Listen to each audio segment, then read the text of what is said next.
اتنا گر گیا کہ حضرت نوح کو اللہ تعالیٰ نے 1000 سال کی عمر دی تھی. کتنی؟ اب سوچو یہاں تو ایک دن میں سمجھانا محال ہے.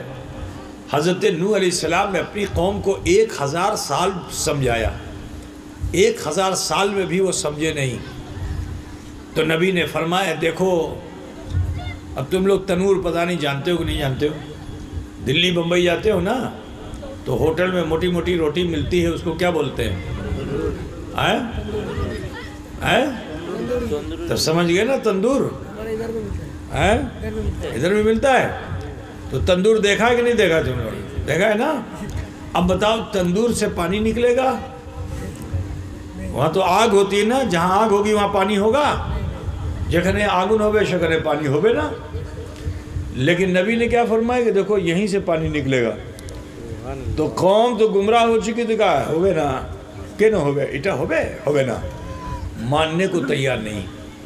حتیٰ کہ نبی کی گستاخی اتنی کی کہ ایک دن اللہ غضبناک ہو گیا اور اس نے اپنی قدرت سے قہر و غضب کا اظہار فرما دیا. تو اسی تنور سے پانی نکلا. ایسا نکلا ابلتا چلا گیا پانی کہ اس نے پوری دنیا کو گھیر لیا. کوئی پہاڑ, کوئی پروت, کوئی گھر, کوئی ندی, کوئی نالا بچا نہیں جہاں وہ پانی پہنچا نہیں. ٹھیک ہے نا. دنیا کا پرلے ہو گیا. پرلے بوجھتے ہو نا تم لوگ؟ سیس ہو گئی دنیا. کعبہ بھی اسی دنیا میں, یہ پانی وہاں بھی پہنچا. اب جب کعبے کے پاس یہ پانی پہنچا تو کعبے کی دیوار سے جا کے ٹھوکر کھانے لگا, ٹکرانے لگا. تھوڑی ہی دیر میں ماٹی کا بنا ہوا کعبہ تھا, گل گیا, پانی میں گل مل گیا. لیکن وہ پاتھر جو آدم علیہ السلام نے لگایا تھا وہ جنت کا پتھر تھا. وہ پانی میں ڈوب نہیں سکتا, آگ میں جل نہیں سکتا. وہ جنتی پتھر نہ اسے پانی ڈبو سکتا ہے نہ آگ اسے جلا سکتی ہے.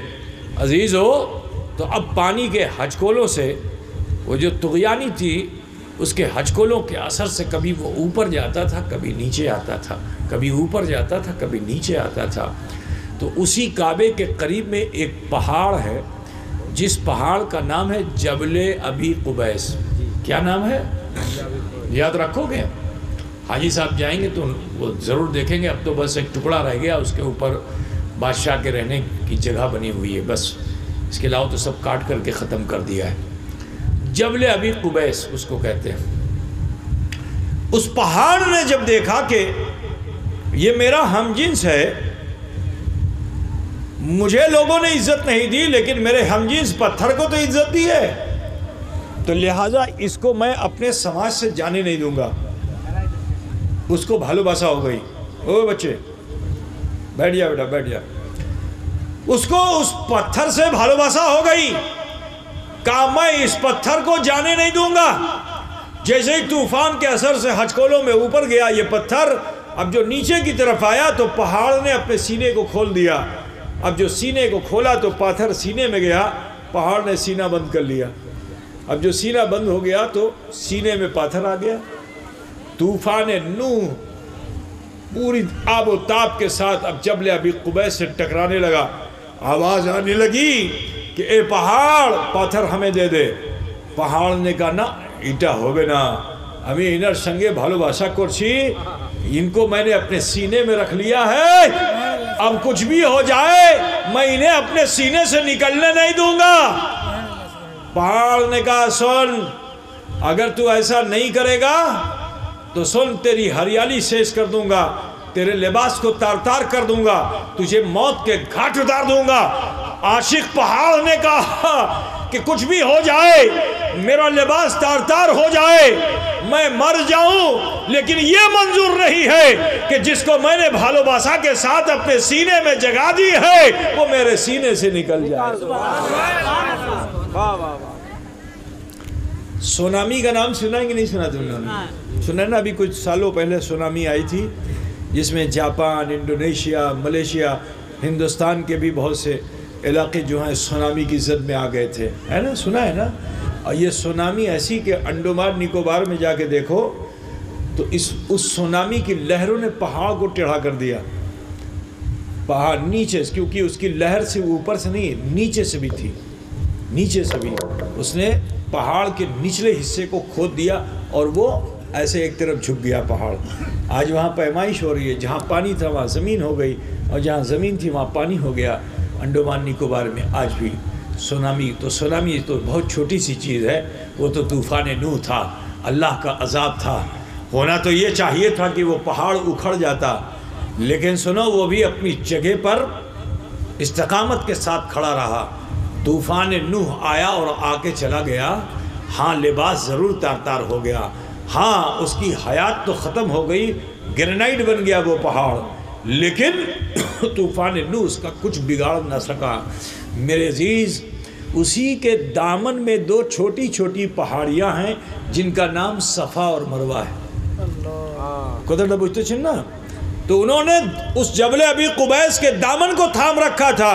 طوفان نوح کا اثر اس پہ بھی ہوا تھا، لیکن انہوں نے بھی مضبوطی سے دامن تھام رکھا تھا اور یہی طوفان نوح سے مقابلہ کیا تھا کہ سن، ہم کمزور ضرور ہیں، ہم چھوٹے ضرور ہیں، لیکن ہم نسبت والے ہیں. ہم نے جبل ابی قبیس کے دامن کو تھام لیا ہے، کچھ بھی ہو جائے ہم یہ دامن چھوڑیں گے نہیں.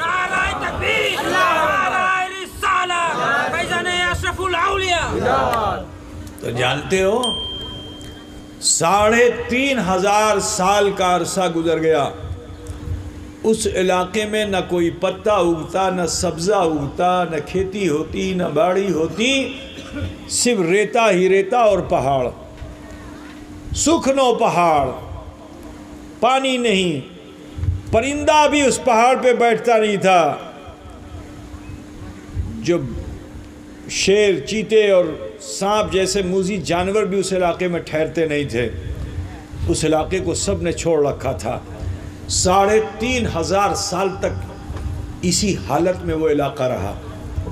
لیکن جانتے ہو 3,500 سال کے بعد، حضرت نوح علیہ السلام کے بعد 3,500 سال کا دور گزرا، پھر اللہ تعالیٰ نے حضرت ابراہیم کو اپنا خلیل بنایا. سنیں گے بھائی؟ آپ لوگ بند کر دیں، سنیں گے نا؟ حضرت ابراہیم کو اپنا خلیل بنایا. اور جو دوست ہوتا ہے اس کا امتحان بہت ہوتا ہے، دوست کا امتحان بہت ہوتا ہے، خالی میٹھے میٹھے معاملہ نہیں ہوتے، امتحان بہت ہوتا ہے. اللہ کے دوست ہیں حضرت ابراہیم خلیل اللہ. تو آپ جانتے ہو کہ ان کا حال کیا ہے کہ نمرود کے آتش کدے سے گزر کر آئے تھے حضرت ابراہیم خلیل اللہ. اللہ نے ان سے قربانی مانگی کہ اپنی سب سے عزیز ترین شے کو خدا کی راہ میں قربان کر دو، ہے نا؟ اللہ سے ان سے قربانی مانگی کہ اپنی بیوی اور بچے کو لے جا کر کے وادی غیر زیزرہ میں ڈال دو. ابراہیم خلیل اللہ اللہ کے حکم کی تعمیل کرتے ہیں. اور کہاں؟ یروشلم ہے، فلسطین ہے، فلسطین میں تھے، شام میں تھے. ابراہیم خلیل اللہ اپنے بیٹے کو لے کر 2100 میل 2100 مائل وہاں سے ہے مکہ شریف، اور پیدل چلے آئے. پیدل ابراہیم خلیل اللہ، حضرت حاجرہ اور اسماعیل ذبیح اللہ. ٹھیک ہے نا بھائی؟ پیدل چلتے چلتے چلتے چلتے اس مقام پہ پہنچے جہاں خانہ کعبہ ہے. نگاہ نبوت نے دیکھ لیا یہی وہ جگہ ہے، ورنہ راستے میں تو بہت سے سوکھے پہاڑ تھے، بہت سی وادیاں تھیں، کہیں رک جاتے.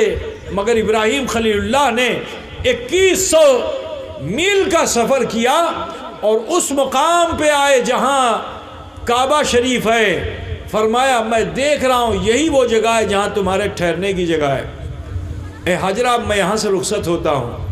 تو حضرت حاجرہ جو بڑی سعادت مند بیوی تھیں، اپنے شوہر سے کیا فرمایا تھا کہ ستجدونی انشاءاللہ من الصابرین والشاکرین، کہ آپ مجھے صابر و شاکر پائیں گے.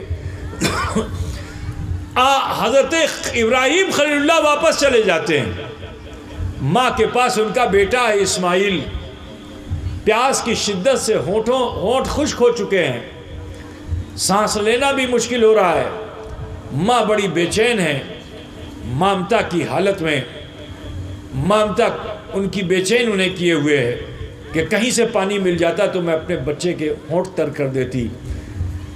اسی چھوٹی چھوٹی پہاڑی پہ آپ نے اپنا قدم رکھا جس کا نام صفا و مروہ ہے. ایک طرف صفا پہ گئیں کہ کوئی قافلہ ادھر سے گزرے تو اس سے پانی مانگ لوں, دوسری طرف مروہ پہ گئیں کہ کہیں پانی ہو تو وہاں سے پانی لے کر آؤں. ایک دو نہیں, اس کتنا چکر لگایا؟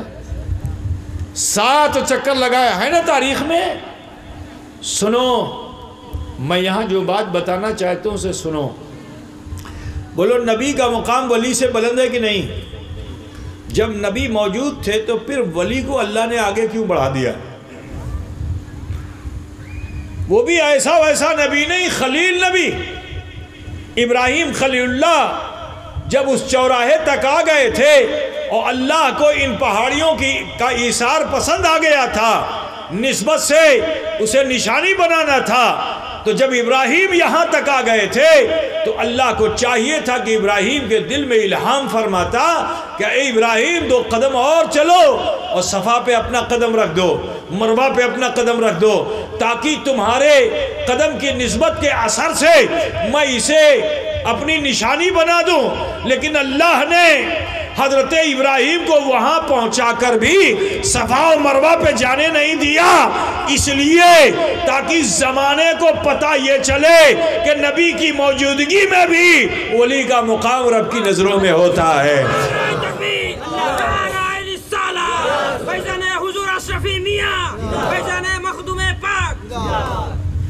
ہاں, اس مقام پہ اللہ تعالیٰ نے ایک پہاڑی کو تو نشانی بنایا ولی کی نسبت سے, اور ایک چھوٹی سے چٹان کو نشان بنایا نبی کی نسبت سے.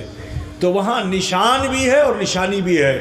نشان کیا ہے کہ ابراہیم خلیل اللہ نے اس چٹان پہ قدم رکھ دیا تو اللہ تعالیٰ نے اسے مقام ابراہیم کا نام دے کر قرآن پاک میں آیت کریمہ نازل فرما دی کہ وَاتَّخِذُوا مِن مقام ابراہیم مصلی, کہ مقام ابراہیم کو مصلی بنا لو. پتہ کیا چلا کہ مقام ابراہیم تو نشان بن گیا, لیکن حضرت حاجرہ کو اللہ نے اس پہاڑی پہ چلا دیا, صفا پہ چلایا, مروہ پہ چلایا. کیوں؟ تاکہ زمانہ یہ جان لے کہ 2 ایثار کرنے والوں کا جب ملن ہوتا ہے, جب 2 قربانی دینے والے آپس میں مل جاتے ہیں تو اس کا اثر اس کی اولاد پر ہوتا ہے. کوترنا بجھتے چھن نا. تو سنو, حضرت حاجرہ کو صفا پہ چلایا, مروہ پہ چلایا, صفا پہ چلایا, مروہ پہ چلایا. حضرت حاجرہ اس پر دوڑ لگاتی رہیں یہاں تک کہ چپے چپے پہ جب قدم آ گیا حضرت حاجرہ کا, تو سنو, حجر کا حاجرہ سے جب ملن ہوا تو اس کا اثر کہاں ظاہر ہو رہا ہے؟ حضرت اسماعیل تو ایک جگہ پر لیٹے ہوئے تھے, پیاس کی شدت میں تھے. اچانک جب ادھر حجر و حاجرہ کا ملن ہوتا ہے, اس اتصال کا اثر بیٹے اسماعیل کی اینڈیوں پر ظاہر ہوتا ہے. اللہ نے فرشتے کو بھیج کر اسماعیل کی اینڈیوں کو زمین پہ رگڑوا دیا. رگڑنا تھا, ایک ٹھوکر مارنی تھی حضرت اسماعیل کی, کہ اس ٹھوکر کے اثر سے زمزم کا وجود ہو گیا.